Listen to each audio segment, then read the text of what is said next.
Have you ever wondered what happens when an empire's absolute greatest military triumph accidentally triggers its own downfall? Well, welcome to The Explainer. Today, we are unpacking a historical paradox of literally epic proportions. We're talking about the very first Russian revolutionaries, the Decembrists. So, set the scene. The year is 1815. The Napoleonic Wars are finally over. The Russian Empire has bled, they've fought, and they have emerged as the absolute most dominant force in Europe. But beneath all of that glorious victory, a total disaster is quietly brewing. Just think about the supreme irony here. In 1814 and 1815, these elite Russian military officers had just defeated Napoleon Bonaparte. They literally marched right through the streets of Paris as victorious liberators. But what exactly did they return home to? That's the million-dollar question. Because they came back from these enlightened cafes and constitutional monarchies of Western Europe, only to look around and realize their own homeland was fundamentally, utterly broken. To put this into perspective, you have to understand the sheer demographic reality of Russia at the time. It was a massive pressure cooker. Nearly 80% of the Russian population were serfs. 80%. We're talking about peasants with absolutely zero rights, no freedom, and absolutely no hope for social mobility. They were treated as literal property by the landowning aristocrats, and it was a horrific status that just automatically passed down to their children.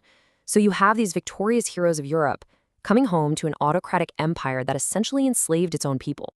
The culture shock must have been incredibly jarring.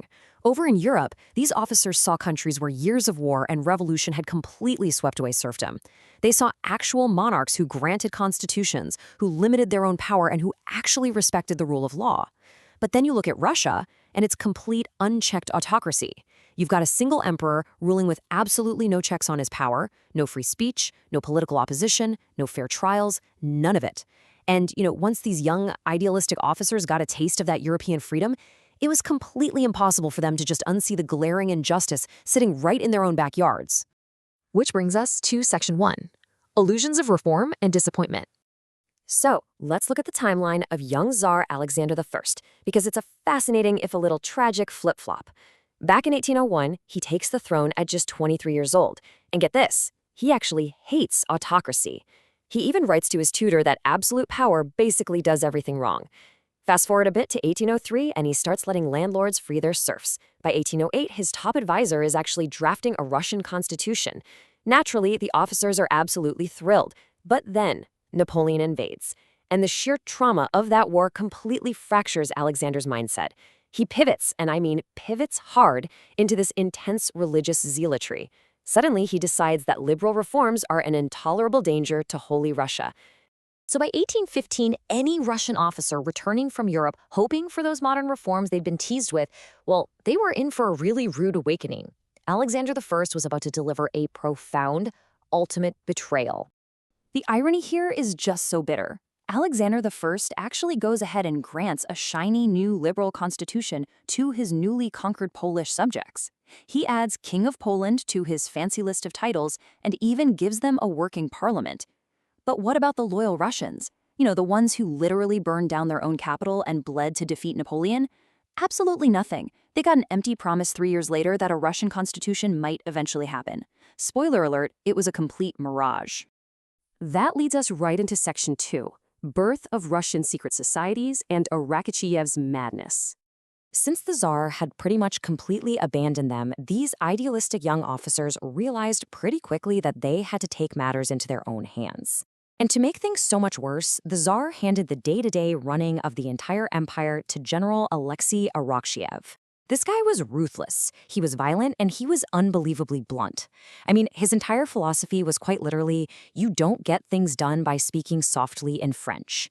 He completely and utterly despised the liberal, French-speaking aristocratic officers who were pushing for progress. So, what does Arakcheyev do? He effectively turns the glorious Russian army into a miserable, sprawling prison camp.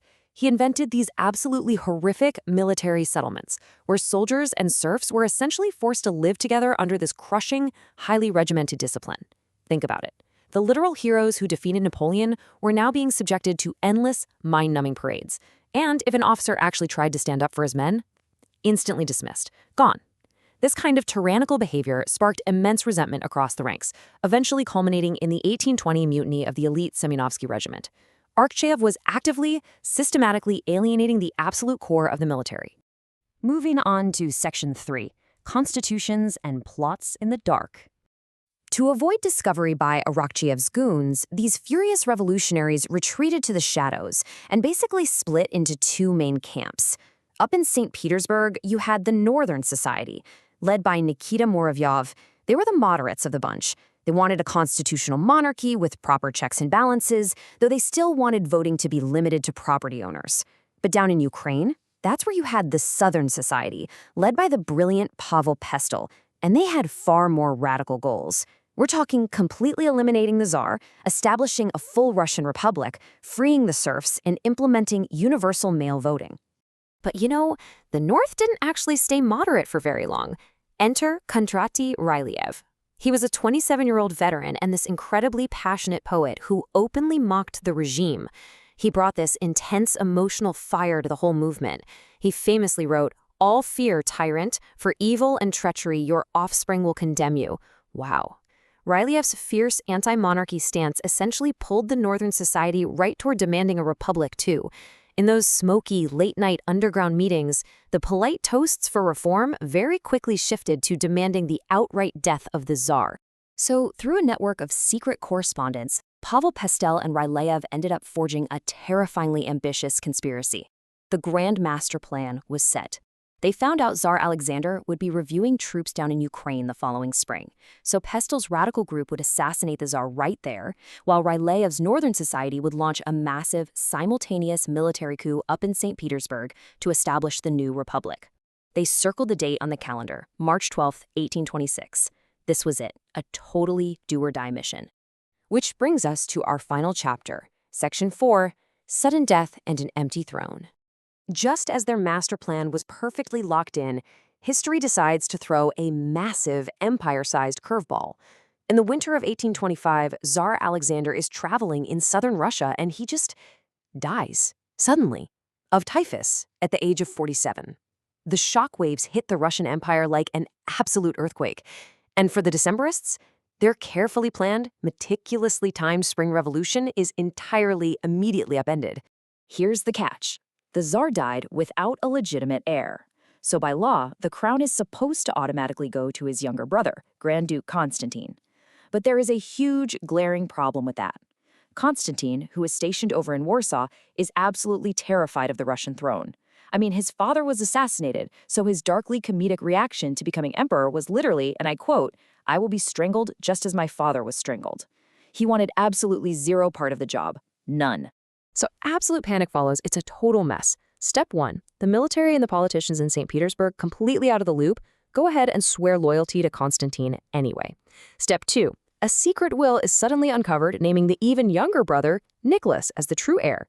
Step 3, Nicholas practically begs Constantine to come to the capital to sort this whole mess out, but Constantine flat out refuses to even leave Warsaw. And finally, Step 4, Nicholas realizes these secret societies are actively plotting against him as they speak and decides he has to seize power just to survive. For the Decembrists, this massive, fumbling bureaucratic meltdown was exactly what they needed. It was the ultimate window of opportunity. The climax of this entire saga all comes down to one single, bitterly freezing day. In the early hours of December 14, 1825, Nicholas decides he's putting an end to the madness. He formally declares himself emperor and demands that all troops in St. Petersburg swear a brand new oath of loyalty to him that very morning. The Decembrists are absolutely scrambling. They know for a fact that if this massive military machine actually swears this oath to Nicholas, their dream of a constitution and a free Russia is dead in the water. Which leaves us with this incredibly powerful, defining question. December 14th has arrived.